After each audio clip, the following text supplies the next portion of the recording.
Hello and welcome to another Scrum Master Minute. I'm Nick Hirschberger. Today we're going to be talking about demystifying dysfunction in Agile teams, what you can do as a leader, servant leader, or Scrum Master to get your team set out on a good path early on in a project and make sure that you can avoid team dysfunction in the future. So let me set the scene.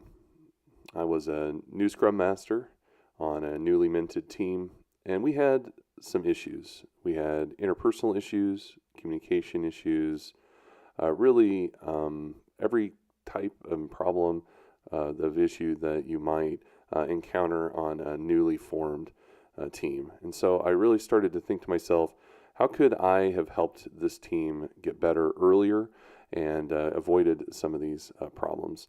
So communication issues, interpersonal issues, issues with co-location, contributing to the process were also problems. And there is a helplessness as a Scrum Master to how do I help the team get better and help them use a good Agile process to feel that they're participating in fixing these problems with the Scrum Master. So that brought me to the idea of working agreements, and for the purposes of today's presentation, I will be calling this working agreements. There is also designed alliances, team rules, but I do prefer the term working agreements. And so when we think about working agreements, there's four parts to this. There's values, beliefs, expectations, and group norms. So with values, it really is what is important to the team. Beliefs are what does the team actually believe is true. So when you have individuals of different types across teams, they definitely are going to believe different things. Group norms are informal interactions. So whether you believe it or not, your team will have informal interactions that will start to grow over time. And so it's important to kind of discuss what is acceptable behavior for those informal interactions, and then expectations, what they believe will be true in the future. And so these four things together kind of make up what we would put together as the working agreement. And really the working agreement is going to be the guidelines by which we kind of develop the team that describe how the team will work together in the future. And what are those acceptable guidelines? And what do we believe as a team to be true for acceptable behavior moving forward? So, and we're really focusing on positive guidelines and making sure that everyone has kind of a mutual understanding about how to work together and how to optimize our behavior. So real teams out in the world, the industry, real teams, they're diverse. They have lots of different experiences, different personal backgrounds, professional backgrounds, exposure to different cultures. So especially professional background, I find this to be particularly true. You might have people on your team that come from a very rigid company that perhaps had strict adherence to rules. And if you pair those people with maybe people that are a little used to t-shirts and flip-flops and no real structure or rules from maybe a previous organization or even the current organization's organizational culture. So pairing those two people together, they're going to have different values, expectations, and beliefs about how to do work effectively. So generational attitudes, this one's always interesting to me. When you go through school, college, every textbook seems to have a chapter on generational differences. And so what do all these generations need, want in order to do work effectively? And then we get to the real world, and it seems that even though we put teams together that have compositions with all the different generations, we don't really address the things that we learned in academia about what these teams might need. So the working agreement's a great opportunity for us to take a moment and think about what the different generations might want, need, think, believe, and get those shared understandings worked out amongst the different team members. And then obviously cultural differences, if we have sensitivity to time, collectivism and individualism. Won't go into a lot of those concepts during this presentation, but definitely, especially sensitivity to time can be a problem for Agile teams to move smoothly. especially when we have daily stand-ups and lots of ceremonies where we work together, making sure that everyone understands what the expectation is for meeting on time and getting together can be extremely important. So real teams, they are diverse. And so I like to think about the office and the accounting department. In the office especially, we have a very diverse group of people here.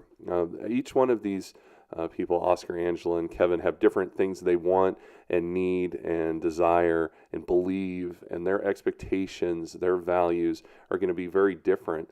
And so, as you know on the show, they can work together extremely well. And a lot of that could be contributed to not trying to understand one another, not having an opportunity to really be able to voice what they believe, what their expectations are, and probably just having kind of like a poor manager to start with.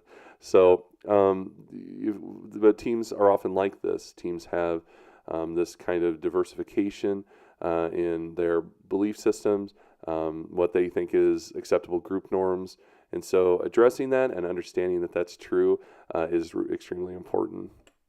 So, here's our Agile process, and here's the framework for a Scrum team, and we think about kind of how teams are created. And so we look at team members and we might say they have the right skills, they have the right knowledge, they have the right understanding, they would be the right people, maybe they have availability to be on a team. And so we take those kinds of factors, the resource people, resource managers, and we say, okay, well, we need to assemble a team to do some work. And so simply enough, we take resources from a lot of different areas and vocations and backgrounds, and we just lump them together into this framework that has lots and lots of engagements. And we have high amounts of daily interactions as part of an Agile team. So we have our daily stand-ups, we have our retrospective activities, we have our sprint reviews. Lots of teams have team time. We're there together. We have colocation. And so if these teams don't have a shared understanding or had an opportunity to come together and really talk about what are acceptable what is acceptable behavior, that can really be an issue, because the factors that bring teams together are not often, will this team work together well? Do we have the right people that have a shared understanding?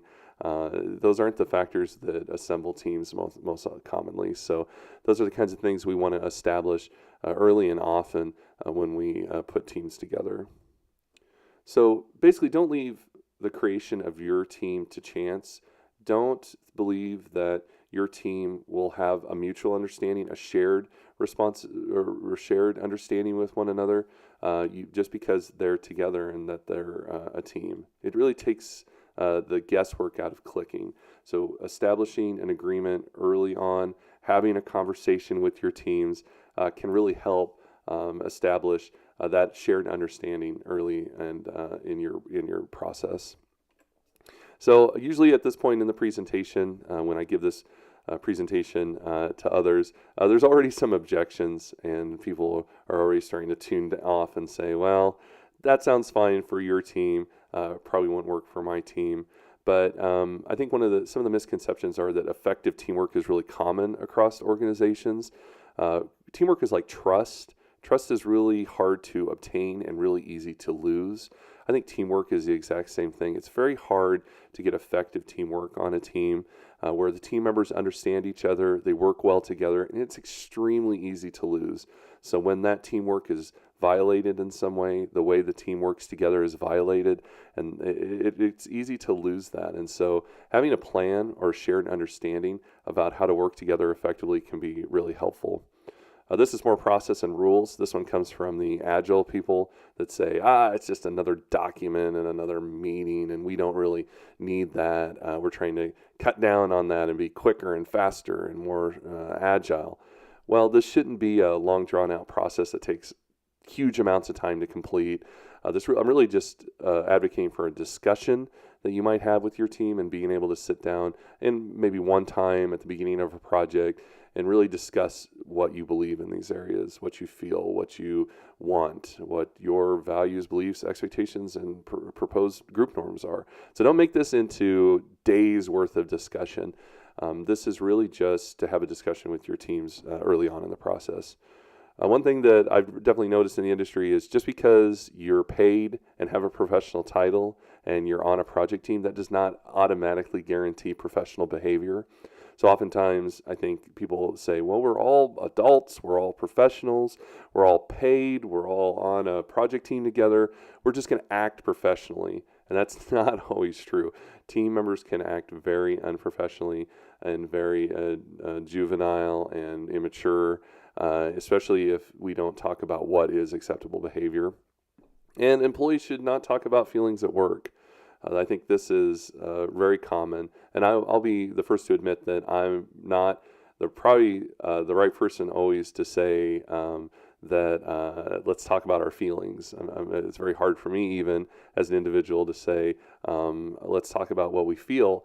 But feelings are true, and everyone has them, and we're all human beings, and we're all going to have feelings.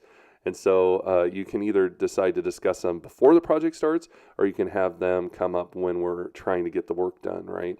So those feelings will be there. They'll express themselves. They'll make themselves known when we get into the project. So it's better just to have a discussion about what we believe early on and kind of avoid that problem when those feelings might explode in a negative way in the project. So this might feel a little touchy-feely. This might seem like a touchy-feely process, but it is really something that can be helpful.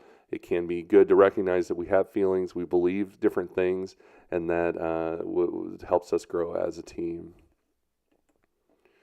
So benefits develops a shared sense of responsibility. So creating your working agreement will bring that unity and responsibility together for your team so that your team can really start to understand one another, feel that they have a responsibility to act a certain way, increase member awareness of their own behavior. This one in particular I like because if we don't discuss what we think is good behaviors for our team, then we run the risk that people won't understand what our expectations are. And just having this discussion, sitting down, having a hour discussion about what we think should happen in the project and how we should work together as a team can really help just increase our awareness of what good team behavior is. And so I think this is one of those great side effects of this process. Then enhance the quality of our group process. In Agile, we have tons of group processes where we get together and we try to get better through retrospective. We have our daily stand-up where we try to understand each other about what we did yesterday, what we're doing today, and what we plan to do. We have meetings with stakeholders in the form of sprint reviews. We just have tons and tons of interaction with each other over time. So why would we not want to do the best thing that we can to try to really enhance the quality of those group interactions? So those are micro optimizations to us as a team and how we understand each other and get better can help everything that we do. So the working agreement can definitely help with that process. And then the very selfish one for people that are Scrum Masters, and for me, I am a Scrum Master on a team, is empowering the Scrum Master to help the group understand how to get better according to its own wishes. So as a Scrum Master, I really want to facilitate the team's wishes, their understanding, the thing that they decided that they would want to do. And the working agreement really helps me as the Scrum Master to do that. Instead of me managing, I can reflect to them the working agreement and say, you told me we would act in a certain way, and now why are we not doing that? Or what do we need to change? And so it's a tool that the Scrum Master can use to help teams get better. So benefits, one, unified and positive team culture. So coming together and building a culture within your team that everyone understands and is really centered on positive behaviors. So conducting this meeting, and like I said, I advocate for conducting this meeting however works for you and you as a leader, as a Scrum Master. Send out samples or questions ahead of time. I like to send out, and I'll actually include in the link section of this video my example that I use with my teams. But sending out something ahead of time to kind of get people understanding about what is the working agreement, what could be included in the working agreement. I like to send some samples out so that people can start thinking about, what do I care about? What do I value? What are my beliefs, my expectations? And they can start noting those things, thinking about those things for the meeting. Start with an exercise. Whatever you would like to do as part of that exercise is entirely up to you. Putting things out on the board in the form of sticky notes. If you're co-located, what are the things that we really care about the most? Getting those out on the board, maybe voting for what we care about the most, coming to a consensus, coming to an understanding, really just trying to get all of those thoughts and feelings out so that we can start kind of developing that shared understanding together. So there's lots of things you could try and do with your team to try to get that working correctly. Discuss some of the questions I'm going to show you here in a moment. Gather insights, review the decisions, and then make visible. And I make visible the big bullet point to kind of keep in mind here, because I really believe that as the Scrum Master, when you create these types of shared team understandings or documents, you should make those accessible and visible so that the team can access that information anytime that they might have questions about anything that's contained within the working agreement. So some tips to kind of think about when creating your working agreement is make sure the team makes the decisions. It's very hard sometimes if you're a Scrum Master and you haven't completely embraced that servant leadership methodology and understanding that you may want to kind of push people into ways that you would like them to behave. For example, it's much easier as the Scrum Master, as the leader, to have people show up for meetings on time, right? If everybody could just show up for these meetings on time, everything would be easier. Our group processes would be better. This is what I believe. But your team might not value that. And it's really about what your team values and believes. So avoid pushing, suggesting to a degree that makes the team feel they have to adopt certain things into their working agreement. It's a team discussion. Let the team decide what to do. Now make sure everyone agrees and supports whatever decisions are made. So as you're kind of going through and developing this working agreement, this shared understanding with one another for about our positive behaviors, everyone should agree on what we're deciding. Everyone should support the decisions that are made. Otherwise, the document, the decisions, the discussion, it won't really matter all that much. People have to have a consensus. They have to agree. They have to believe that what you're talking about is the right decision for you, so you and your team. So it's important that we have that agreement, that support. We back the decisions we make as a team, and so that when there's problems in the future, we can bring those things up and say, well, this is what we agreed to. This is what we supported. Do you still believe this? So here's our Agile Manifesto. And anyone that works in Agile is very familiar with this Agile Manifesto. So the way this works is the things on the left, my left, and are more important, or we value them more than the things on the right. So we might do everything on the Agile Manifesto, and that's perfectly fine, right? So if we have individuals and interactions, and we have processes and tools, that's perfectly acceptable. But we value individuals and interactions over processes and tools. So I think this is just a great framework for anything that we do. I wish that more leaders, more team members would think in the terms of the Agile Manifesto, because I think this framework can apply to so many ways that we sort of sort out how we believe and do work. And so I think the working agreement fits into this really perfectly. So what do we value over other types of behaviors that we might be able to do? So there's tons of things that we could include in our working agreement. And actually, if you look at the sample included with this video, you can see this is a sample working agreement that has every possible behavior that you would want a team to participate in. But it's not realistic to believe that you would want to enforce, understand, share, grow on a huge document about every possible behavior. So it's really about what do we value.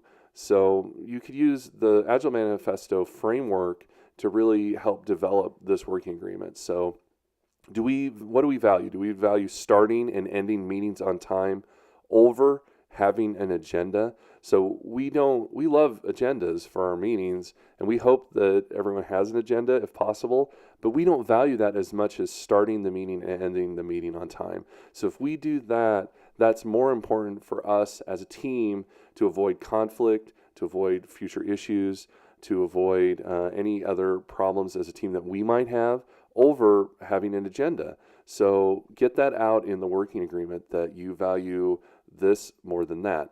And so everyone has an equal voice is more important than everyone taking a turn leading the meeting, or feedback is freely given is over hidden agendas, and no multitasking is over having side conversations. So what do you value as a team? What do you absolutely want to make sure is happening in the behaviors of your team over things that you would love to have happen, but don't necessarily feel that they necessarily need to be in the working agreement? So it's definitely just a framework to think about those things.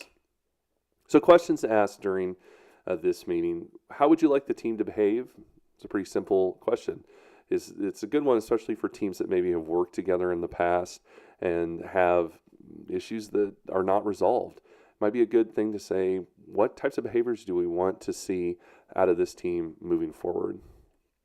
How will you know if we're working well? So what types of behaviors constitute our definition of working well? How do we know that we're not working well, right? What would we see if we weren't getting the work done correctly out of us as team members as relates to our values, expectations, group norms, and beliefs? How should we handle disagreements and conflict? This is a huge one for me as the Scrum Master especially, or as the servant leader of the team, is if there are conflicts and disagreements, and those disagreements and conflicts turn beyond just reasonable, healthy disagreements and into more toxic, poor, disrespectful conversations, what do we do? What is our plan for resolving that conflict? And what should we expect out of the servant leader, out of the team? What are our next steps? So conflict resolution can be a huge part of this process to have a plan in place to help satisfy some of those concerns. And how should interpersonal problems be handled? So when we get together and say there are two team members and they just don't like each other very well for whatever reason, what do we do? How do we handle that conflict? Because believe me, if it's not handled in a controlled manner, in an understandable manner, it can continue to fester as a team problem that can continue to get worse and worse and worse and escalate and present itself in lots of different ways. So when we recognize that we have interpersonal problems, what do we do to resolve those? How do we come to a mutual understanding on those issues? How do we connect? Connection is a huge one. How do we have meetings? When do we connect? What's our expectation for connecting? So this really can be a number of different discussions about when is it a good time to connect? Meetings start on time? Do they have agendas? Do we catch people up when they come in late? Really, what is our expectation for connecting with one another? Team participation. How does a team participate and when in different ceremonies in the Agile process? So sprint reviews, stand-ups, and retrospective. What's our expectation for team participation? And it seems like it would be implied that everyone would participate in all of these items.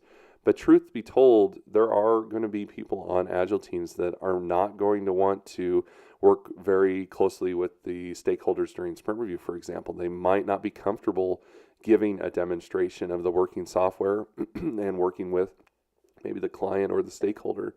So there's going to be people that maybe don't participate very well in retrospective or object to certain parts and pieces of participating in retrospective.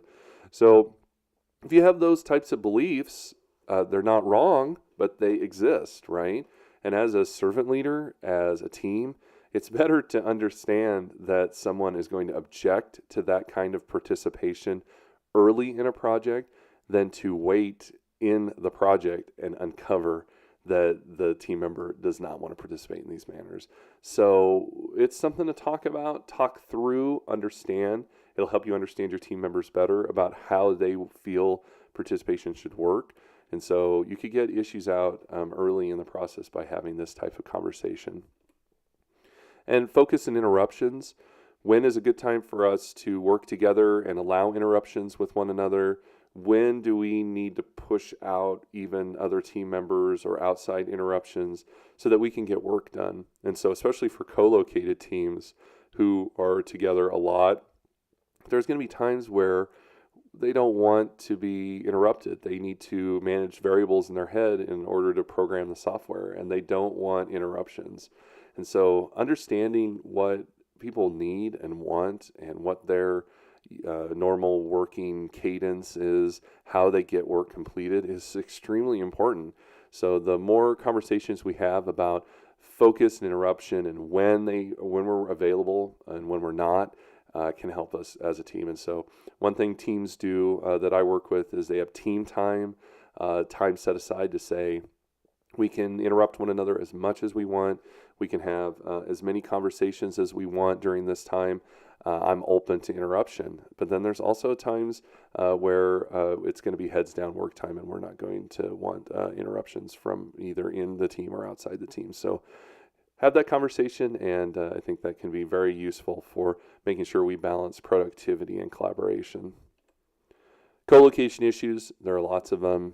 Temperature of the room, food, music, chatter. Do you want smelly food in the room? Do you allow people to bring in a Bluetooth speaker and listen to music for the whole team to hear? Actually, temperature of the room, surprisingly, can actually be a problem. I actually had a team that would contact facilities and change the temperature of the room multiple times a day or multiple times a week, and to the point where the facilities manager said, I'm never changing the temperature of the room again. So coming to a shared understanding about what is a good workable arrangement for everyone can be very helpful. So here's a sample working agreement. This is a real working agreement from a team that I had worked with. And so as you can see, I kind of broke down all these different concerns into smaller categories for sort of a jumping off point for discussion. So we have our connecting. What do we want to do when we connect? This team wanted to be on time, end on time, have an agenda, and avoid multitasking. Contributions. Everyone has an equal voice. Everyone leads the stand-up or sprint review. Showing respect. Don't interrupt. Let people finish. Transparency. No hidden agendas. And then some notes about feedback. And that was, a good thing to kind of discuss as an Agile team. How does feedback going to work, and how are we going to manage feedback? Commitments.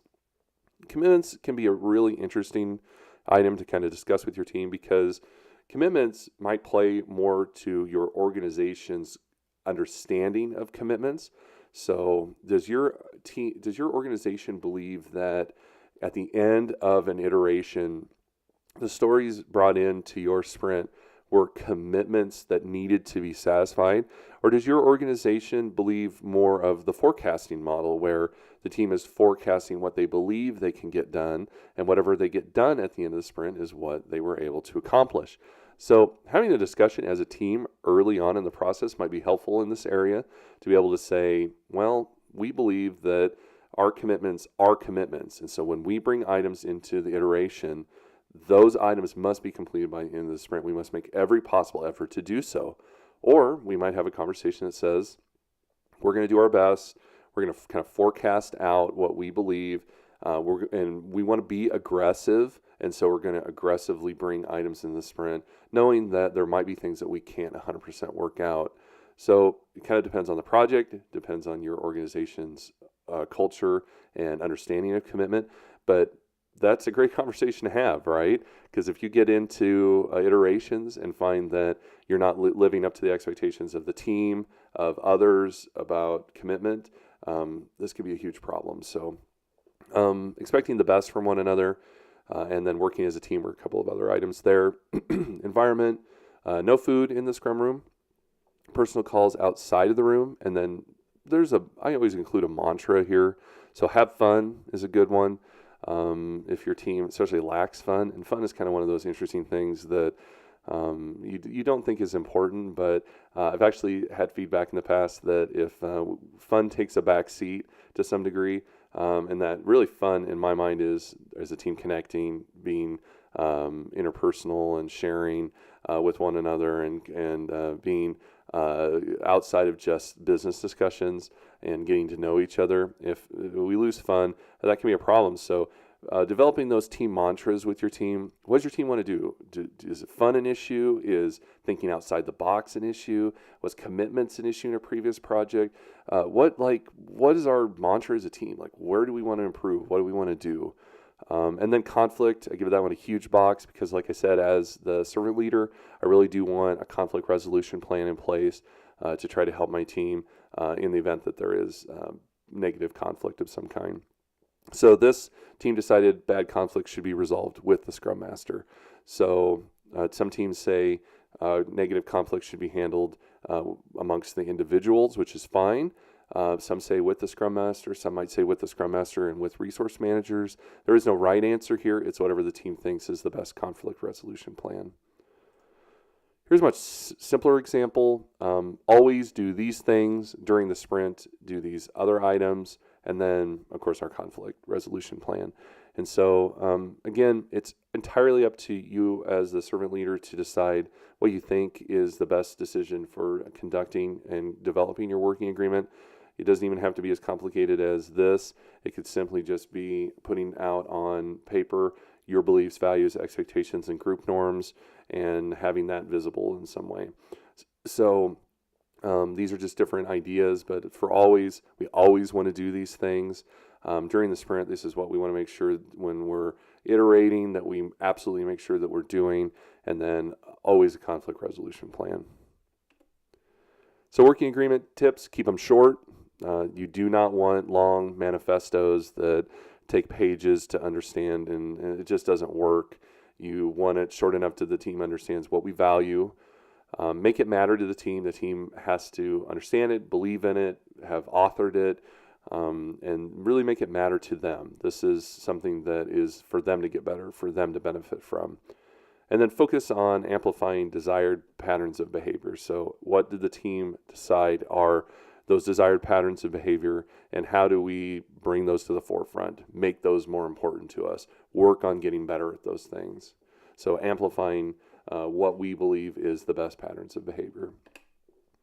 Pitfalls, don't show up with rules defined. So if you show up with pages of rules, you hand those to your team and say, this is our working agreement, enjoy, this is what we're doing, here is the plan. You'll have a bad time. That's not the way to do this. You're not prescribing rules out as the traditional manager. You're there to help the team get better. So do not prescribe out a huge list of things for the team to do. It won't work. Focusing on Agile principles or basics. Do not get into a pitfall where you start talking about, well, as part of our working agreement, we're going to have a daily stand-up, and it's going to be 15 minutes long, and the team is going to each talk about what they did, and da-da-da-da-da.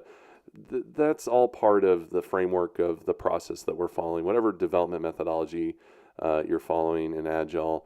That's going to be something the Scrum Master is going to help communicate to you. Someone's going to help you understand, build out. That's not part of your working agreement. Working agreement is about the team, and again, what they believe, their group norms, their expectations, their values. So don't fall into rules that are well established in the framework of the methodology that you're working under. And then treating the working agreement as a static document. There's nothing to say that this document can't be revised, that you can't have another discussion about what's actually working for your team. So when you build this working agreement out, this should be a living, breathing document that can always be reviewed, be looked at, have additional conversations about. So treat it as a work in progress, something to be reviewed, something that can definitely change and be open to discussion.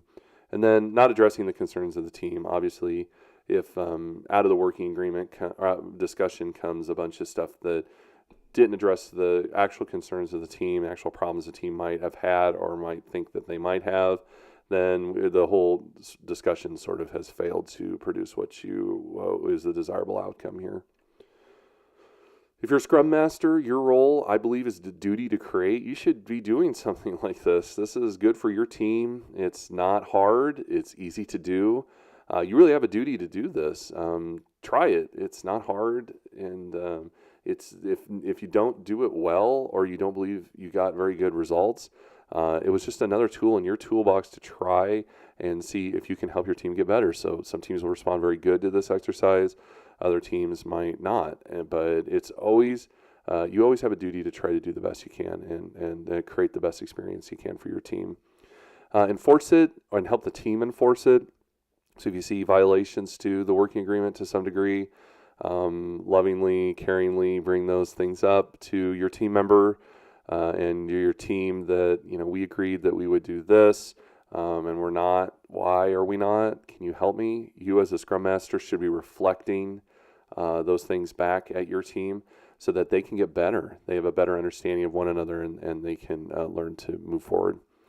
Make the agreement visible. Talked about that a little bit before, and then should review it and update with the team. So if there are opportunities to discuss what's in the working agreement, bring it up to the team, have the team look it over, really try to figure out what works best for your team.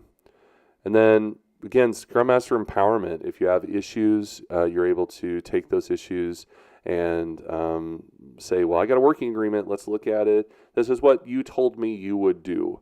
You told me that you would show up to meeting on time. Why are we not doing that? Is it something changed? Do we need to have a discussion about when we're meeting, how we're meeting, what we're doing? Use it. Feel empowered by it. Take it and help the team understand themselves better. Help develop your retro off of it. Have a side during your retro where you say, hey, I noticed this is something that we talked about when we talked about working agreement, and this is what we're doing. How can we get better? What do we need to change? What do we need to improve? Just pushing changes, optimizations forward the best you can as a servant leader and reflecting those things to the team for discussion. When the agreement is broken, hold the team responsible in a caring and appropriate manner. Don't be rude about it. Just bring it up, help them understand to get better. Consider revising the agreement as a team. And then absolutely the last decision here is if the team will not resolve some of these problems and these problems become serious problems, at the absolute last resort, you might have to get others involved to try to resolve this problem. So if you have interpersonal problems among the team and they're not getting better, it's really helpful to consider that you might have to get others involved. But this is the absolute last decision to make. So when it's broken, bring it to the team in the nicest way possible. It could be part of a retro, it could be part of just a casual conversation. Revise it if needed. It's an open breathing document. And then at the last possible recourse, bring someone in that can help maybe improve team behavior. So how do we know if it's working? Well, do you have good quality processes where everyone's working together well? Then that's a great indication that this is working well.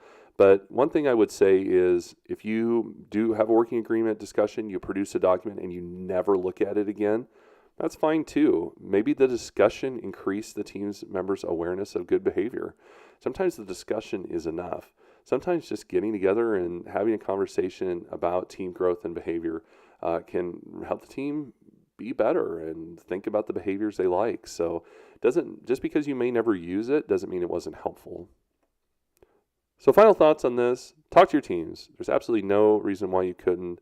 Talk to your teams, get this discussion had in some form or fashion. Just talk to your teams. Doesn't matter, you can have complex exercises, you can have informal discussions. Just talk to your teams about what they believe, what they value, what they expect, and what they think good work group norms are. Create an agreement. Write it down, get a doc created, and then make it visible. Put it somewhere where the team can see it, understand it, believe it. So thank you for watching this video. I hope you enjoy all the videos on the Scrum Master Minute channel. So again, I'm Nick Hirschberger, and this was a presentation on working agreements. If you have any questions, comments, concerns about this video or any of the other videos on this channel, please feel free to contact me in the comments or personally. I'd be more than happy to talk about any of these things and work with you on a working agreement. Thank you for watching a video on the Scrum Master Minute channel. Please subscribe to this channel by clicking the subscribe button.